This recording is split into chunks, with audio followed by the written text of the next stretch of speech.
semestral en terreno rojo. Con esta referencia saludamos a Alberto Iturralde, responsable de Días de Bolsa. Alberto, como todos los jueves, muy buenas tardes. Muy buenas tardes. Alberto, ¿cómo estás viendo no solo la sesión de hoy, sino en el conjunto de este mes, el conjunto de esta primera mitad del año? ¿Qué fotografía general deberíamos establecer de cuál ha sido el comportamiento de la renta variable? Algo así como la crónica de una caída anunciada. No tanto por el hecho del anuncio en sí, sino por la lógica de un movimiento bajista cuando seguimos teniendo los fantasmas de recesión, la estanflación ya la tenemos aquí, rondando. Cuando ya se materialicen todos, porque la estanflación obviamente es un proceso, es decir, esa inflación con estancamiento, pero ese dato de la recesión, de 2 trimestres consecutivos, sin crecimiento, todo eso se tiene que materializar para que el mercado en un momento determinado, con toda la información negativa, deje de caer. Y este mes, que hemos tenido tan bajista, se ha visto el típico gesto bajista en la mayoría de especuladores, que es la necesidad de apostar dónde estaba el suelo. Cuando un mercado va a caer, normalmente todos los operadores cometen el mismo error, que es dónde va a estar el suelo. Y al mínimo rebote aparece ya la sensación de hemos visto un suelo, hemos dejado de caer. Ese es el signo de un mercado bajista. Y es lo que estamos viviendo ahora durante este último mes y seguramente durante el que viene. De manera que yo lo que sugiero es que se siga estando tranquilos y al margen, sobre todo quien especule en el lado alcista, y quien pueda hacerlo en los dos lados, en el alcista y en el bajista, que sea consciente de que si estamos buscando suelos, nos perdemos el beneficio que ofrece una caída.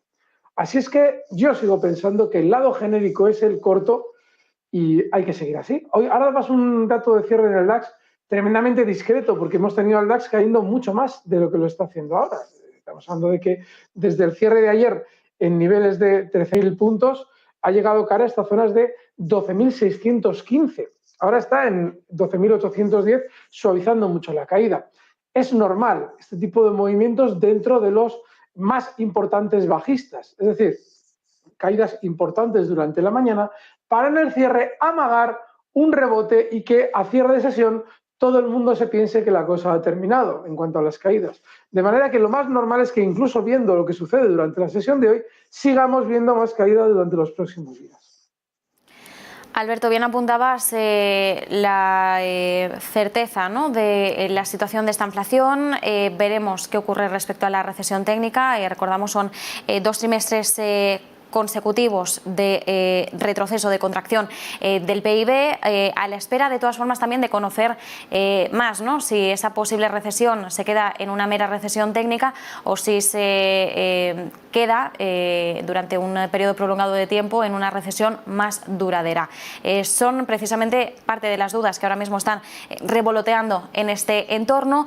Alberto, también importante, se nos abre ahora un periodo estival en el que, bueno, tradicionalmente siempre solemos decir que suele ser uno de los periodos más tranquilos para la renta variable, ¿no? Aquello de que nos vamos de vacaciones, intentar desconectar un poco de las bolsas. A medida que nos vamos acercando al mes de agosto, que generalmente suele ser más tranquilo, aunque ojo, que siempre nos ha dado algún susto, alguna sorpresa, no es que aquí nos vayamos a la sombrilla y a la playa y podamos desconectar, ni mucho menos, pero ¿qué periodo y qué margen de actuación tenemos de cara a estos próximos meses estivales en el caso de Europa y en el caso del IBEX 35 en concreto? El hecho de que la gente piense que el mercado en verano es tranquilo solamente refleja que la gente en el verano no está en el mercado. Un especulador intradiario, como soy yo, bueno, no intradiario puro y duro, pero un especulador rápido que vive el mercado también en verano, como es mi caso, te puede contar 1000 historias de movimientos súper volátiles en agosto, en julio, a primeros de septiembre. No, el verano tiene mucho meneo, por así decirlo. ¿Qué es lo que suele pasar en verano? En verano suele pasar que cuando hemos tenido un mercado alcista, no es el caso de este año, en mayo ya dejan de realizarse fuertes subidas y se va manteniendo lateral durante mes y pico para en julio y agosto ya empezar de nuevo, entre comillas, la fiesta. El problema que es que como normalmente no solemos estar, nos parece más tranquilo. Y este año apunta a que va a ser un verano también bastante movido, porque si ya estamos viendo caídas, el dato de recesión no es más que un dato. Es que hay algo que es muy importante. Fíjense hasta qué puntos nos hemos vuelto un poco, entre comillas, borregos, que estamos esperando a que nos den un dato un dato, a tal fecha nos van a dar el dato. ¿Qué pasa? Que nos van a dar el dato y vamos a estar en ese momento en el que nos dan el dato mucho peor que ayer. No, estamos igual de mal o igual de bien, en este caso mal. Con lo cual, no caigan en el error de cuando nos dan el dato y el mercado abra a la baja, si es que eso sucede, ya tirar la casa por la ventana, porque lo más normal es que haya los núcleos duros de las empresas entren compradores cuando todos nosotros vendemos. Es un dato, es una publicación que refleja una realidad que se ha ido produciendo durante 6 meses. Eso es lo importante. La situación real, no el momento del dato. Lo digo porque me lo estoy viendo venir. De hecho, Alberto, si me lo permites, probablemente podrán hacer un meme con muchas caras, ¿no?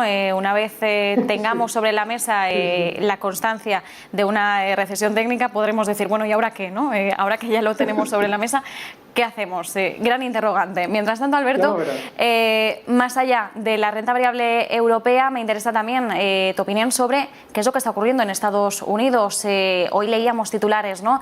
El Standard & Poor's camino de cerrar el peor primer semestre en los últimos 52 años. ¿Cómo nos tomamos ese tipo de mensajes? Pues así, con la cara que te he puesto. Vamos a ver, cuando tenemos un mes de enero que justo comienza con unos máximos muy cerca... Mira, fíjate, el S&P 500, gráfico que tenéis en pantalla, que tenéis ya en la pantalla, justo marca máximos históricos el día 30 de diciembre. 30 de diciembre. No, máximos históricos concretamente, perdón, me he equivocado, el 4 de enero. Si tú marcas máximos históricos el 4 de enero, lo más normal es que si caes con cierta fuerza, justo va a coincidir que va a ser el primer semestre, perdón, el semestre más bajista en muchísimos años. ¿Por qué? Pues porque ha coincidido que has marcado los máximos ese día. Si hubieras marcado los máximos el día 20 de diciembre, pues no sería el más de los últimos 54, sería el más de los últimos 17 o 18. Es decir, son datos circunstanciales que tienen mucho de anecdótico y de casual. Es decir, sí, está siendo muy bajista, hay un gran sentimiento bajista, creo yo, por lo menos, y sí que es cierto que ese gesto de intentar encontrar suelos normalmente te está diciendo que va a seguir habiendo más caídas, pero sobre todo es importante tener en cuenta que en las caídas también se gana. No solamente ya deja de perder el que está fuera del mercado cuando él solamente opera en el lado alcista, sino el que busca cortos. Con lo cual, yo lo que sugiero es que, más que darle un tono tremendista en el lado negativo al mercado, sí que es normal darle un tono tremendista a la economía, porque la ciudadanía está dormida. Es decir, los líderes europeos están engañando a la ciudadanía con el tema de Ucrania de una manera brutal. Afortunadamente, ayer tuvisteis un experto que dio también esa versión de la situación. Y los ciudadanos que están aumentando ya lo que estaban pagando por las decisiones económicas del COVID, es decir, esa superinflación que ahora encima se añade a la subida de los precios de energía y todo lo demás, los ciudadanos están dormidos. Eso es lo que te hace ver que la situación está muy mal en el plano económico. Sin embargo, en el bursátil no tiene por qué corresponderse con eso. De manera que mucho ojo, porque se está utilizando datos como el que acabas de dar, Marta, ahora mismo. En general, ese dato es cierto, es decir, ya lo hemos escuchado hoy, pero en realidad se están trayendo datos para dar una sensación negativa. Así es que, ojo, porque cuando esa sensación negativa cale, cuando ya tengamos el dato de la recesión confirmado y ya vayamos a morir todos mañana, ojo, porque lo más probable es que haya que cambiar el pie al mercado y ponerse alcistas. Pues Alberto, nos quedamos con ese análisis y como siempre, como bien apuntas, ¿no? El dato del Standard & Poor's 500 del peor primer semestre en los últimos 52 años, pues sí, será correcto. La cuestión es, pues, ese sentimiento negativo que se desprende claramente de un titular de esta magnitud. Pero como siempre, para desgranar este tipo de mensajes y la posible o no intencionalidad de esos mensajes, a eso te tenemos a ti, Alberto Iturralde, responsable de Días de Bolsa. Como siempre, muchísimas gracias. Gracias, fuerte abrazo.